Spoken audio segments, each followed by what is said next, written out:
수요일마다 이스라엘의 사사에 대해서 우리가 살펴보고 있는데 지금까지 살펴본 사사는 7명이었습니다. 첫 번째가 온니엘, 두 번째가 에훗, 세 번째가 삼갈, 네 번째가 드보라, 다섯 번째 기드온, 여섯 번째 돌라, 일곱 번째 야일, 그리고 이어서 오늘 입다에 대해서 살펴봅니다. 그 입다에 대한 이야기가 길게 나옵니다. 오늘 1절에서 11절까지 읽었는데 입다가 이스라엘의 사사가 되어서 암몬으로부터 이스라엘을 구원했습니다. 그런데 입다의 면면을 살펴보면 하나님 보시기에 괜찮은 모습을 찾기가 쉽지 않습니다. 자, 오늘 1절에 나와 있는데 이 기드온이 어떤 사람인지 이 길르앗은 지명인 동시에 인명입니다. 인명. 요단강 동편 그 동쪽 길르앗인데 길르앗은 여기서는 인명이죠. 인명. 그런데 그 밑에 1절 보면 길르앗 사람. 이건 또 지명입니다. 지명. 그래서 혼란을 일으킬 수 있는데, 자, 기생에게서 낳은 아들이다.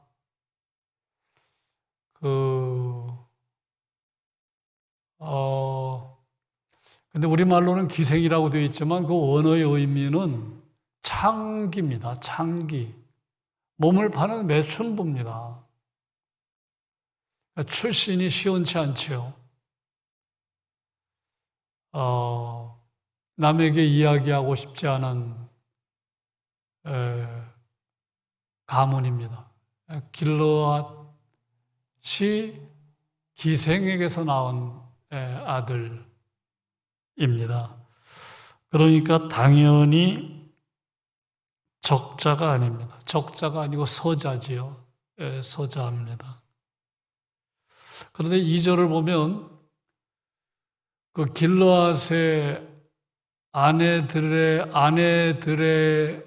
낳은 자식들, 그러니까 적자에게서 따돌림을 받는 이야기가 2절에 나옵니다. 2절을 한번 보십시오. 2절. 길르앗의 아내도 그의 아들들을 낳았더라. 그 아내의 아들들이 자라매 입다를 쫓아냈다. 그러니까 배다른 형제들로부터 쫓아 이제 배척을 받은 거지요. 그 길르앗 아내의 아들들이 입다에게 말합니다. 너는 다른 여인의 자식이니 우리 아버지의 집에서 기업을 잊지 못하리라. 얼마나 서러움이 많습니까? 아픔이 많습니까? 우리는 여기서 입다가 상처가 많았을 것으로 충분히 짐작할 수 있죠. 그러니까 상처가 많은 사람입니다. 태어날 때부터.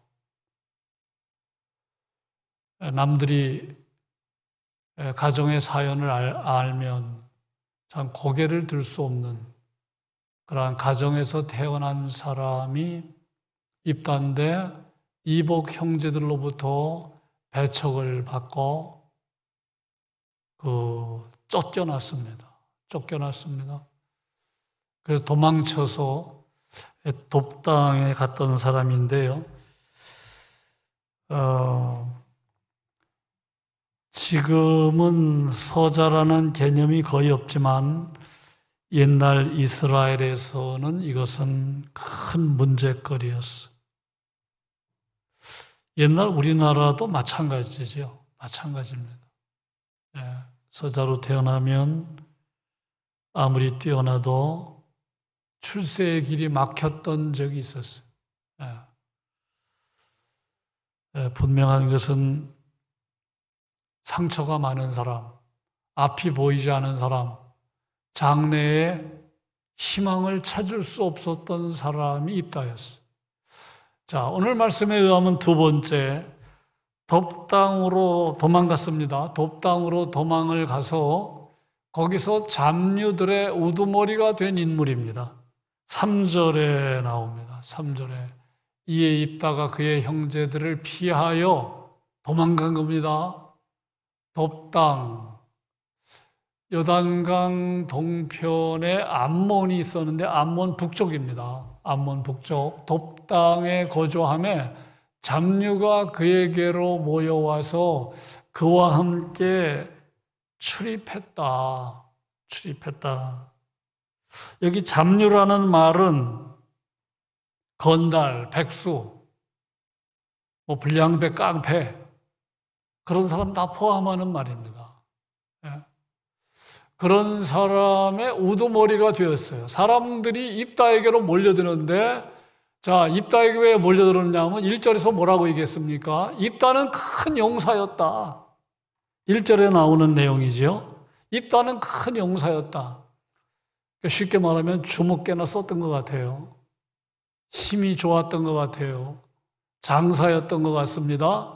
사람들이 몰려드는 겁니다. 그러면 뭘 추측할 수 있어요? 하나님이 주신 힘을 잘못 사용했던 인물. 그러니까 힘을 잘못 사용한 사람이에요. 그 힘을 잘 사용했으면 얼마나 좋았겠어요? 그런데 잡류의 우두머리가 된 사람이에요. 그러니까 출신도 안 좋고 상처도 많고 하는 짓거리가 앞이 보이지 않고 백수들, 깡패들 이런 사람의 우두머리가 된 인물이었으니 앞이 잘 안 보이죠. 자, 세 번째 머리가 되는 것에 관심이 많은 인물입니다. 오늘 9절 보면 내가 과연 너희 머리가 되겠느냐? 암몬 자손이 이스라엘을 공격하려 하니까 이 길르앗의 장로들이 입다가 생각난 겁니다. 돕당으로 피신한 입다가 생각이 나서 이 길르앗의 장로들이 돕당으로 입다를 찾아와서 전쟁, 암몬이 이스라엘을 치려한 상황을 얘기하고 전쟁에 나가주면 우리의 장관으로 모시겠다고 말합니다. 우리말로는 장관이라고 나와 있는데 의미는 뭐냐 하면 그러니까 용병대장으로 삼겠다는 거예요. 우리말로 번역은 장관인데 용병대장으로 삼겠다. 그런데 입다가 그것 가지고 성이 안 차는 거예요. 머리가 되고 싶은 거예요. 그래서 한 말이 이 9절입니다. 9절을 다시 보여주시면 장관을 제안했는데 장관의 제안에 성이 안 찬 겁니다. 머리가 되고 싶은 겁니다. 그래서 내가 과연 너희의 머리가 되겠느냐. 여기서 머리는 통치자를 의미합니다. 그러니까 장관의 원어는 군사적인 가장 높은 사람이라면 이 머리는 정치적인 지도자입니다.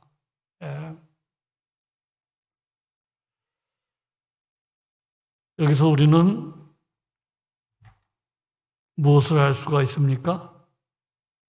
비록 잡류들과 어울려 다녔지만 야심이 대단했던 사람이에요.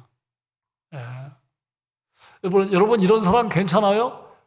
주먹개나 쓰고 조폭을 거느리는데 정치적인 야망이 있다. 그 사람 괜찮은 사람입니까? 그런 사람이 정치 지도자 되면 괜찮겠어요? 큰일 날 소리죠. 잡류의 우두머리인데 정치적인 지도자가 되겠다는 거예요. 이런 야심은 우리가 경계해야 되지요. 여러분, 어떤 사람이 정치적인 지도자가 돼야 하는 것입니까? 자신을 착실히 준비하면서 실력도 갖추고 신앙도 갖추고 통치자가 되려 한다면 이건 아름다운 모습이지만 조폭 두목이 대통령이 되려고 한다면 그거는 정말 우리가 경계해야 할 야심이지요. 그래서 지금 첫 번째, 두 번째, 세 번째 사사기 11장이 입다에 대해서 소개한 면면들을 살펴봤는데 우리는 점수를 줄 수가 없는 거예요. 점수를. 한 가지 더 언급하면 거래의 협상의 달인입니다. 거래의 달인. 6절에서 10절 나오는데 앞에서 말씀드렸어요. 길르앗 장로들이 용병 대장이 될 것을 제안했을 때 수용하지 않습니다. 수용하지 않아요. 명분을 들이대며 압박합니다. 명분을 들이대며 압박해. 예. 11장 7절인데요. 11장 7절. 예. 자, 우리의 장관이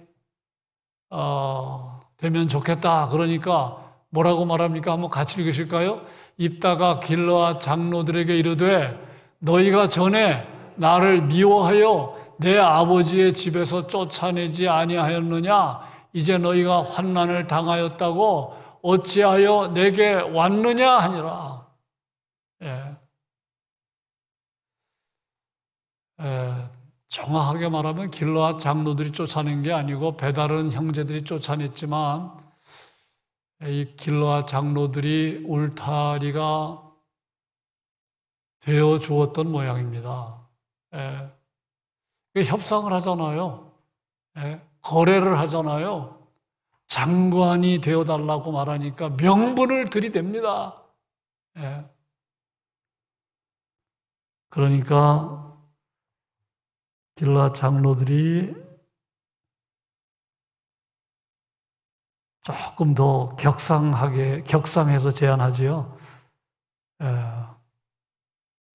암몬 자손과 싸우려고 출전하면 우리의 머리가 될 수 있다. 그러니까 정말 내가 머리가 될 수 있느냐? 그런데 협상의 내용을 보면 하나님이 기뻐할 만한 요소가 전혀 없어요. 우리가 살아가면서 딜할 수 있지요. 거래할 수 있지요. 협상할 수 있지요. 신앙의 사람이라면 하나님이 기뻐할 만한 그러한 내용이 있어야 되는데 자기의 야망을 불태우는 협상밖에 없어요. 근데 이런 사람이 나중에 이스라엘의 사사가 되는 겁니다. 사사가 되는.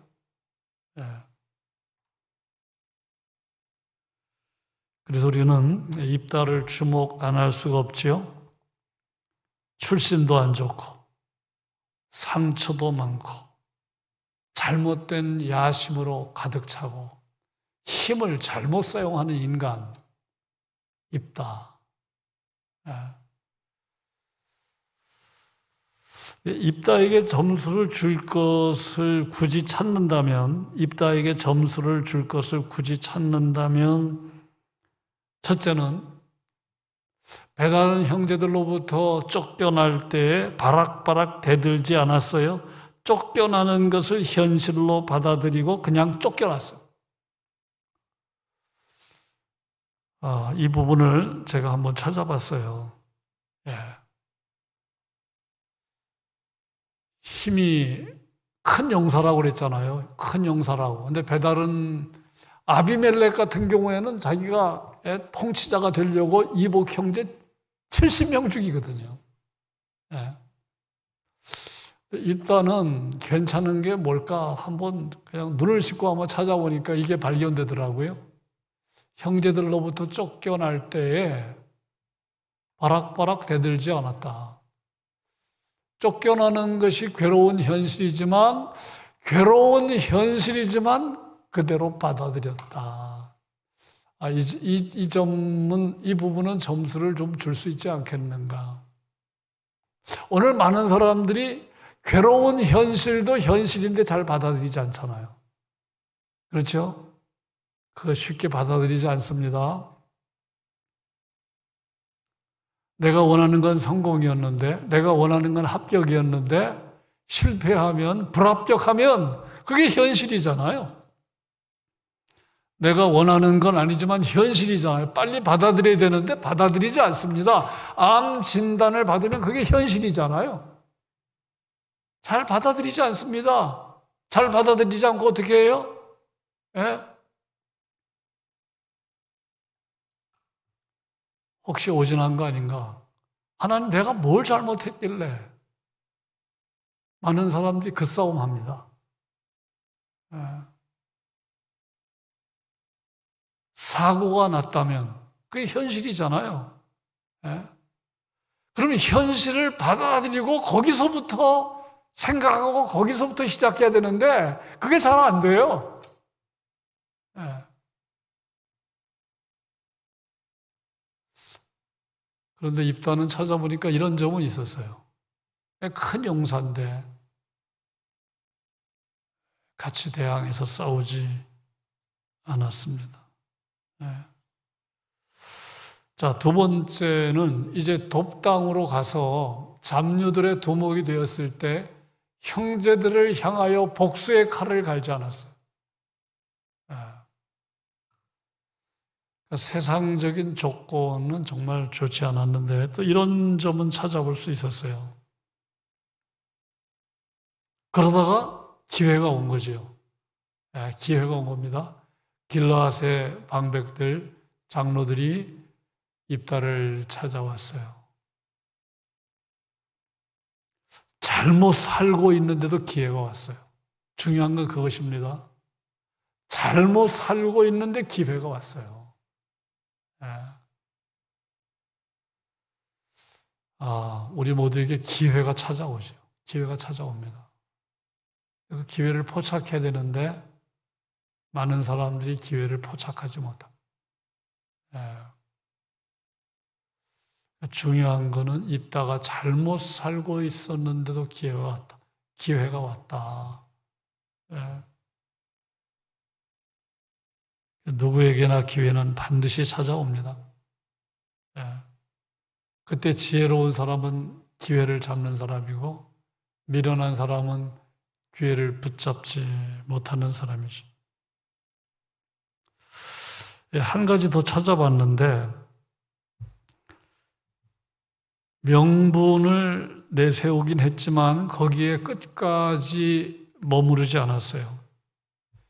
실제로 그 배다른 형제들로부터 배척을 받고 소외당하고 왕따당하고 쫓겨날 때에 길르앗 방백들이 울타리가 되어준 것 같은데 따지잖아요. 예? 아니 그때는 나를 어떻게 대했습니까? 당신들이. 예? 이건 정당한 명분이라고 할 수 있잖아요. 근데 명분을 계속해서 주장하지 않았습니다. 7절. 너희가 전에 나를 미워하여 내 아버지 집에서 쫓아내지 아니하였느냐? 이건 정당하죠. 주장할 수 있는 정당한 명분입니다. 이제 너희가 환난을 당하였다고 어찌하여 내게 왔느냐? 계속 주장하진 않았습니다. 자, 제가 세 가지를 뽑았지만 여러분 이런 것 있다고 이스라엘 사사가 됩니까? 예? 앞에서 말씀드린 대로 힘을 잘못 쓰고 있고 잡류들의 우두머리 역할을 하고 있고 상처가 많고 그런 사람인데 제가 몇 가지 지금 소개한 것 가지고 그것이 공로가 되어서 하나님이 입다를 쓰셨을까요? 답은 무엇입니까? 정말 앞이 잘 보이지 않는 사람이 입다인데 인생에 반전이 있었다. 여러분 성경을 보면 하나님의 사람들은 다 반전이 있었다는 거예요. 이게 얼마나 굿뉴스입니까? 다 반전이 있었어요. 반전이 없는 사람이 누가 있는가 보세요. 하나님의 사람들은 다 반전이 있었어요. 입다도 반전이 있었어요. 인생 역전이 있었어요. 그렇다면 그 비결은 무엇이겠습니까? 답은 뭘까요? 답은 하나님의 은혜입니다. 하나님의 은혜. 29절, 오늘 본문은 아니지만 여호와의 영이 입다에게 임하시니,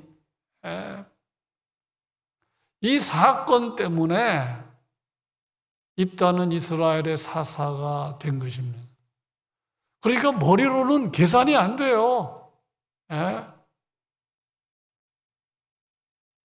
하나님은 우리 사람을 평가할 때에 완벽하게 평가하시는 분인데 하나님 보시기에 몇 점 받을 수 있었겠습니까? 이 사건 29절 뒤에 나오는 구절이긴 하지만 혹자는 입다의 믿음을 말하는 경우도 있습니다. 암몬 자손이 쳐들어올 즈음 암몬 자손이 치려할 때에 앞에서 말씀드린 대로 길르앗 장로들이 입다에게 나와 군사의 책임자가 되어달라고 요청했을 때 입다가 한 말은 이겁니다. 만일 여호와께서 그들을 내게 넘겨주시면 요 말 때문에 입다에게 믿음이 있었다고 말하는데 겉으로 보면 분명 하나님에 대한 믿음이지만 여러분 잡류와 어울려 생활한 것과 이것을 진정한 믿음이라고 간주할 수 있겠습니까? 지금 생활은 잡류의 우두머리로 생활하고 있는데 이 말 한마디 때문에 믿음이 있다라고 말할 수 있겠어요?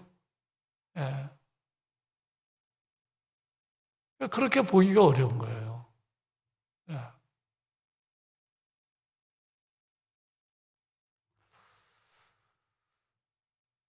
그러니까 이제 하나님 신앙을 겉으로 명분 삼아서 길르앗 방백들과 협상을 한 거지요. 오늘 종종 교회 다니는 사람들이 실제로 그러잖아요. 정말 믿음에서 하는 말이 아니고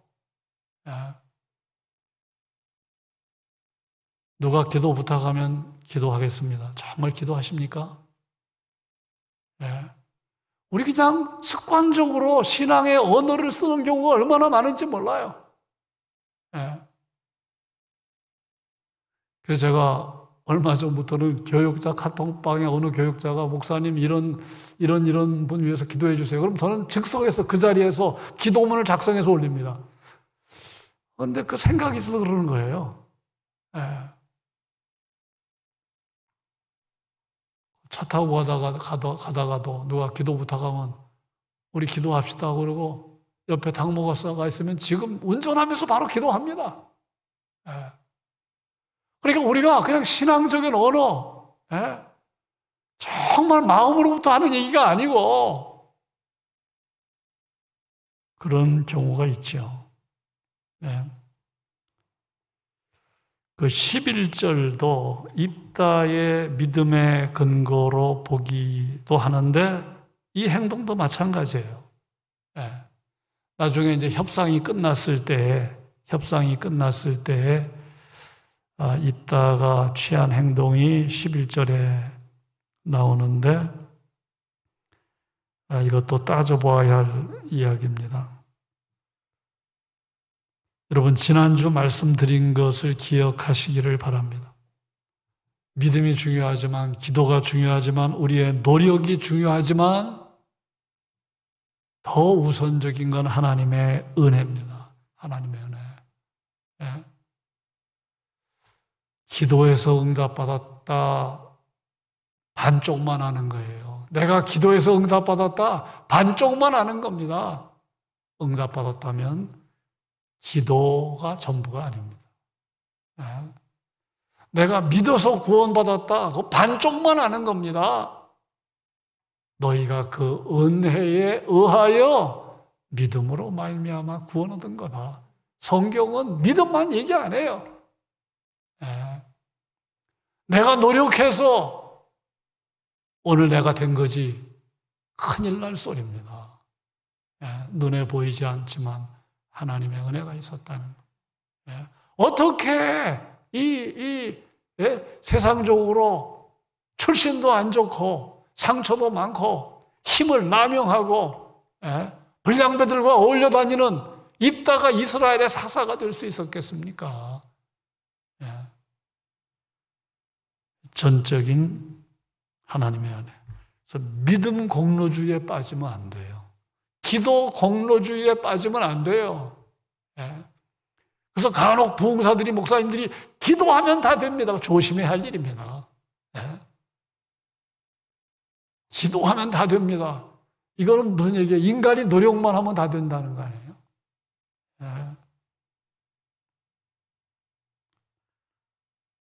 정리합니다. 하나님의 선택은 어떤 제한이나 한계가 없다는 거죠. 하나님의 선택에는 제한이 없어요. 출신이 어떻든지 간에 하나님의 영이 임하면, 하나님의 은혜가 있으면 제한이 없어요. 한계가 없어요. 인간의 비천함 문제가 안 됩니다. 인간의 부족함 문제가 안 됩니다. 상처 문제가 안 됩니다. 얼마나 감사한 일입니까? 그러니까 은혜를 입고 사는 게 중요한데 성경은 누가 은혜를 입고 산다고 그래요? 성도가 은혜 받은 사람, 은혜 입은 사람이라는, 선택받은 사람이라고 말하는 겁니다. 그러니까 가장 큰 은혜를 입은 사람은 여러분과 저예요. 내가 예수 믿는다는 거, 그게 은혜의 증거입니다. 왜 내 옆에 있는 사람은 끝까지 부정하는데 나는 믿는 게 자연스럽습니까? 선택받은 증거예요. 상처도 문제가 안 되고, 인간적인 출신도 문제가 안 되고, 비천함도 문제가 안 되고, 부족함도 문제가 안 되고. 실제로 성경을 보면 다 상처 있어요. 상처 없는 사람이 없어요. 우리는 요셉의 상처를 아시잖아요. 요셉이 얼마나 상처가 많았어요. 어려서부터. 입다와 좀 비슷합니까? 배다른 형제들로부터 따돌림 받고 먼 나라 애굽의 종으로 팔려갔던 사람. 어린 마음에 얼마나 상처가 컸겠습니까? 에서도 상처가 있지만 야곱도 상처가 있잖아요. 부모를 떠날 때가 나이가 얼마인지 알 수 없지만 삶의 울타리라고 할 수 있는 부모를 떠날 수밖에 없는 신세, 홀로 외삼촌집을 향하여 가는, 전혀 미래가 보장되지 않는 걸음을 한 발자국 한 발자국 떼어가는 야곱을 한번 생각해 보세요. 모세도 마찬가지지요. 사람을 죽인 살인자. 그래서 도망갈 수밖에 없는 지명수배를 당했던 인물. 모세도 상처가 많은 사람. 우리 사사에 대해서는 이미 살펴봤어요. 다 상처가 많은 사람들. 에웃은 장애인이고, 드보라는 당시 남성 위주의 사회에서 하대받던 여자였고, 기드온은 아주 소심한 사람이었고, 지도자의 자격이 전혀 없는 사람이에요. 그런데 우리 하나님은 그런 것들을 문제시하지 않았어요. 은혜를 베푸시고 이스라엘의 위대한 사사들로 저들을 세워갔습니다. 그럼 우리가 할 수 있는 게 뭡니까? 우리는 기도해야 됩니다. 최선을 다해야 됩니다. 노력해야 됩니다. 그러나 이것이 다가 아니라는 걸 기억해야 하십니다. 그게 다가 아니다. 예. 하나님의 은혜가 절대적으로 우선적이다. 예. 그런데 감사한 건 성도는 은혜를 약속받은 사람이죠. 예. 그것이 얼마나 놀라운 은혜인지 모릅니다. 예. 세상 끝날까지 함께하겠다는 거예요. 예. 환난 당해도 걱정하지 말라는 거예요. 예. 약속들로 가득 차 있다는 거는 여러분 세상 사람들 붙잡고 물어보세요. 어떤 약속을 보장된 약속을 가지고서 인생 사는지. 우리에게는 하나님의 엄청난 약속이 우리를 둘러싸고 있다는 것 기억하시면서 자긍심을 가지고 하나님의 은혜가 약속되어 있는 인생임을 기억하고 사는 우리 모두 되시기를 주님의 이름으로 축복합니다.